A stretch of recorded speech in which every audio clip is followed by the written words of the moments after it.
বন্ধুসকল আজি আপোনালোকলৈ 7টা ইম্পৰ্টেন্ট কোৱেশ্যন লৈছো ৰিজনিংৰ আপোনালোকে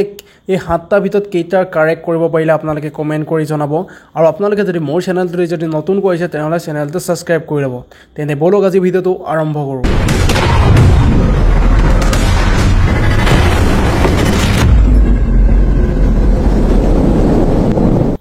বন্ধুসকল আপোনালোকে ফাৰ্স্ট কোৱেশ্যনটো চাওক তলত দিয়া শব্দৰ পৰা সম্বন্ধিত শব্দটো বিচাৰ কৰা পৰিষ্কাৰ বেমাৰী সাৱধান হলে মানে কি হ'ব আপোনালোকক হেতু দিছে আৰু অপচনত দিয়া আছে দুৰ্ঘটনা আৰাম কঠিন আৰু অপেক্ষা এটা চাব লাগিব যে পৰিষ্কাৰটো বেমাৰী কিয় হ'ল মানে আপোনালোকে চাওক পৰিষ্কাৰকে যদি আমি থাকো তেতিয়া কি হ'ল আমি বেমাৰী নহওঁ তেন্তে আমি যদি সাৱধানকে থাকো তেন্তে আমাৰ কি হ'ব ইয়াত দুৰ্ঘটনা আৰাম কঠিন অপেক্ষা সাৱধানকে যদি আমি থাকো তেন্তে আমি দুৰ্ঘটনা আমাৰ নহয় গতিকে ৰাইট আনসাৰ হ'ব 1 এতিয়া আপোনালোকে 2 নম্বৰ কোৱেশ্যনটো চাওক তলত দিয়া শব্দৰ পৰা সম্বন্ধিত শব্দটো বিচাৰ কৰা জি আৰ টি কে সম্বন্ধ যদি কে টি আৰ জি লগত হয় তেন্তে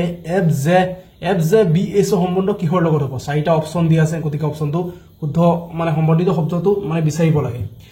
জি আৰ টি কে সম্বন্ধটো কেনেকৈ হ'ল জি জি লাষ্টত লিখিলে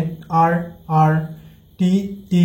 কে কে মানে উল্টাই দিলে আৰু হৈ গ'ল এতিয়া উল্টাই দিলে কি হ'ব HBJF হ'ব HBJF গতিকে 1 নম্বৰ কোৱেশ্যনটো ৰাইট হ'ব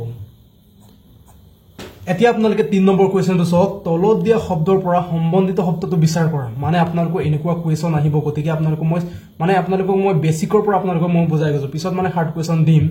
ঠিক আছে আপোনালোকে প্ৰথমতে বেসিকৰ পৰা চাওক 20 সম্বন্ধ যদি 11 লগত হয় তেন্তে 102 সম্বন্ধ কিহৰ লগত হ'ব আপোনালোকক সুধিছে গতিকে প্ৰশ্নবোৰত আপোনালোকে বহাব লাগিব অপচনৰ চাৰিটা অপচন দিয়া আছে 20 সম্বন্ধৰ 11 কেনেকৈ হ'ল হেতু চাব লাগিব আপোনালোকে কি কৰিব 20ক দুভাগ কৰি দিয়ক মানে 10 হৈ গ'ল 20ৰ আধা 10 লগত যদি 1 প্লাস কৰি দিও তেন্তে হৈ গ'ল 11 আৰু 102ক যদি সমানে ভাগ কৰি দিও কিমান হ'ব 51 প্লাস 1 কৰি দিলো তেন্তে হৈ গ'ল কিমান 52 অপচনত আছে 2 নম্বৰত আছে অপচন 2 ৰাইট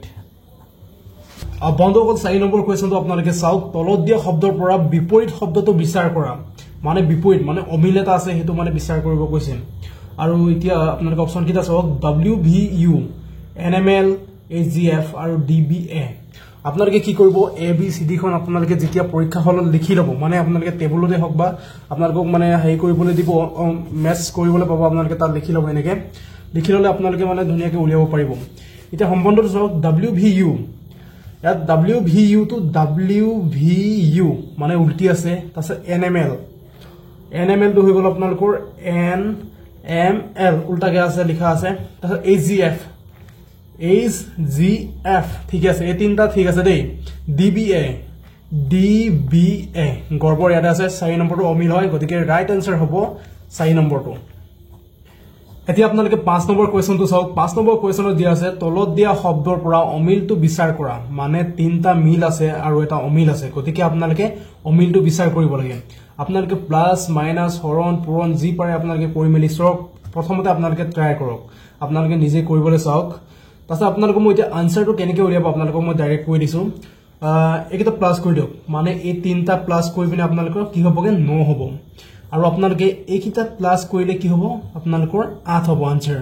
আৰু আপোনালোকে এইকিটা এই তিনটা সংখ্যা যদি আপোনালোকে প্লাস কৰে তেন্তে আপোনালোকৰ 9 হ'ব আৰু আপোনালোকে যদি এইকিটা যদি প্লাস কৰে তেন্তে আপোনালোকৰ 4 আনসাৰ নুৰাই বেছি হৈ যাব গতিকে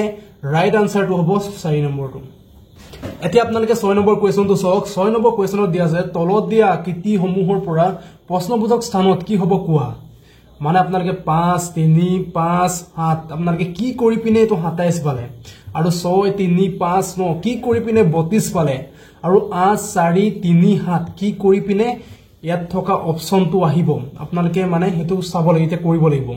আপোনালোকে মই এতিয়া আনসাৰটো কেনেকৈ উলিয়াব আপোনালোকক মই কৈছো মানে আপোনালোকে সব ভাগে ট্ৰাই কৰিব লাগে 5 3 গুণ হৈ গ'ল আপোনালোকে 5 এ 3 এ পূৰণ কৰি দিলে কিমান হ'ল 5 3 গুণ 15 আৰু এইপিনে গ'ল 7 5 12 মতে প্লাস কৰি দিলো কিমান হ'ল 27 হৈ গ'ল তাছে এফালে 6 3 গুণ কিমান হ'ল 18 আৰু 9 5 যদি প্লাস কৰি দিম কিমান হ'ব 32 আৰু আপোনালোকে 4 8 গুণ কিমান 32 হৈ গ'ল 4 8 গুণ 32 হৈ গ'ল 7 আৰু 3 প্লাস কৰিলুম হৈ গ'ল কিমান 42 আনসাৰ হ'ব 42 বন্ধুসকল 7 নম্বৰ কোৱেশ্চনটো আপোনালোকলৈ দিলু আপোনালোকে কমেন্ট কৰি জনাব যে ইয়াৰ আনসাৰ কিমান হয় 16 ৰ সম্বন্ধ যদি 64 হয় 49 ৰ সম্বন্ধ কিমান হ'ব আপোনালোকে কমেন্ট কৰি জনাব আৰু আপোনালোকক মই যদি নোৱাৰে তেন্তে আপোনালোকক মই নেক্সট ভিডিওত আপোনালোকক মই এটো সলভ কৰি দিম আৰু আপোনালোকে কমেন্ট কৰি জনাব কিমান পালে